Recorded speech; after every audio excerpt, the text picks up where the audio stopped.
কালকের পরে পরশুদিন থেকে সর্বাত্মক অসহযোগ আন্দোলন পালিত হবে। সর্বাত্মক অসহযোগ।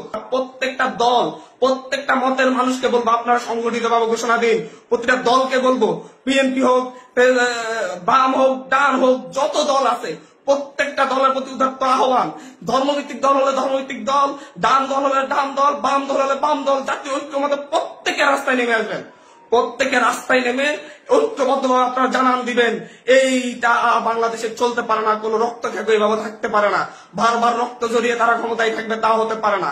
কোন ট্যাক্স দেওয়া হবে না এই সরকারকে, এই সরকারের অফিসে যাওয়া হবে না, কেউ তার অফিসে যাবে না, কেউ তার সরকারি বেসরকারি সকল অফিস বন্ধ থাকবে, সচিবালয় বন্ধ থাকবে, এভরিথিং বন্ধ থাকবে। গণভবনে কোনো বাস গাড়ি ঢুকবে না, বঙ্গভবনে কোনো গাড়ি ঢুকবে না, এভরিথিং অফ থাকবে। এবং সরকারকে সর্বাত্মক অসহযোগিতা করা হবে।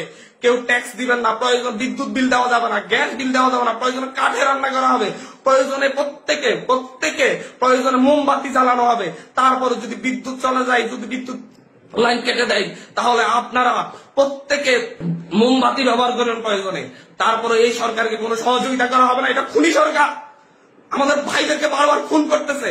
আমাদের মুখে এক কথা বলে সকালে কান্নাকাটি করতেছিল যে হচ্ছে এই লাশগুলা টাইকে নিবে, আর বিকেল না হতে আবার লাশ ফেলতেছে রাস্তায়। মানে দোমুখ সাপ। সকালে এক কথা বলে, বিকেলে আরেক কথা বলে। আমাদের সাথে বলেছিলাম যে আমাদের সাথে 14 তারিখ 15 তারিখে আমাদের সাথে বসেছিলাম, ওনার সাথে আলোচনা করবেন, কিন্তু তারপরে দেখা গেছে তারপর থেকে আমাদের ভাইদের উপর হামলা করা শুরু করছে। উনি একটা নৃশংসতা চালাচ্ছে বাংলাদেশে। কোন ভয়ঙ্কর একটা অবস্থা বাংলাদেশে বিরাজ করতেছে। ছেলেদেরকে, শিশুদেরকে, বাচ্চাদেরকে, মেয়েদেরকে হত্যা করতেছে। ছাত্রলীগ, যুবলীগ গুলি নিয়ে রাস্তায় নামতেছে। ওরা সন্ত্রাসীদেরকে নিয়ে রাস্তায় নামিয়ে আমার ভাই বোনদেরকে হত্যা করছে। আর বসে থাকা যায় না। আমরা সারা দেশের ছাত্র, নাগরিক, অভিভাবক যে অবস্থানে আছেন, মা বোন, প্রত্যেককে বলবো আগামীকাল থেকে আপনারা প্রত্যেকে রাজপথে থাকবেন। প্রত্যেকে প্রতিটা বাড়ি থেকে রাজপথে থাকবেন। আপনারা কেউ ঘরে বসে থাকবেন না, এটা আপনাদের দায়বদ্ধতা। আপনাদেরকে বলতেছি, প্রতিটা লাশের রক্তের প্রতি আপনাদের দায়বদ্ধতা আছে, প্রতিটা শহীদের রক্তের প্রতি আপনাদের দায়বদ্ধতা আছে। আমি সারা দেশের প্রত্যেকটা নাগরিককে বলবো, আপনার যদি একটু লজ্জিত হন, আপনি যদি এই বিচার চান, আপনি যদি এদের বিরুদ্ধে দাঁড়াতে চান, আপনি ঘরে থাকতে পারেন না। আপনার প্রত্যেককে রাস্তায় নেমে আসতে হবে। প্রতিটা সিঙ্গেল মানুষকে আপনি প্রয়োজন আপনার বিল্ডিং এর নিচে এসে অবস্থান করুন। বিল্ডিং এর সবাই মিলে, বিল্ডিং কমিটি, প্রতিটা ভবনের কমিটির আপনারা মিটিং ডাকুন। মিটিং থেকে সিদ্ধান্ত নিন, সবাই একত্রিত হয়ে নামবেন। প্রতিটা মহল্লায় মহল্লায় আপনারা সিদ্ধান্ত নিন, আপনারা প্রত্যেকে একত্রিত হয়ে নামবেন, রাস্তায় থাকবেন যতক্ষণ পর্যন্ত না এই রক্ত খেকো তার কাজ বন্ধ না করে এবং এই রক্ত খেকো যেন না থাকতে পারে। স্পষ্ট বার্তা।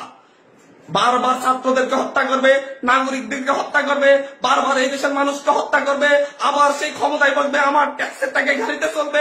যাদের ট্যাক্সের টাকায় উনি গাড়িতে চলেন, সেই ট্যাক্সের টাকায় যে ট্যাক্স, সেই নাগরিকদেরকে হত্যা করবেন বারবার, এবং ক্ষমতায় বেশে ওনাদের মতো করে আবার হাস্যরস সৃষ্টি করবেন, নাটকবাজি করবেন। এটা আর চলতে দেওয়া যাচ্ছে না, এটা আর চলতে দেওয়া যাবে না। আপনাদেরকে বলতেছি, এটা আর চলতে দেওয়া যাবে না। প্রত্যেকে নিজ নিজ অবস্থান থেকে নেমে আসবেন। প্রতিটা ঘর, মহল্লা, প্রতিটা পাড়া, প্রত্যেকটা মানুষ আপনারা রাস্তায় নামবেন। কালকে সারা দেশে বিক্ষোভ মিছিল অনুষ্ঠিত হবে হত্যাকাণ্ডের বিরুদ্ধে, এবং পরশুদিন থেকে সর্বাত্মক অসহযোগ আন্দোলন চলবে। কোন ধরনের সহযোগিতা করা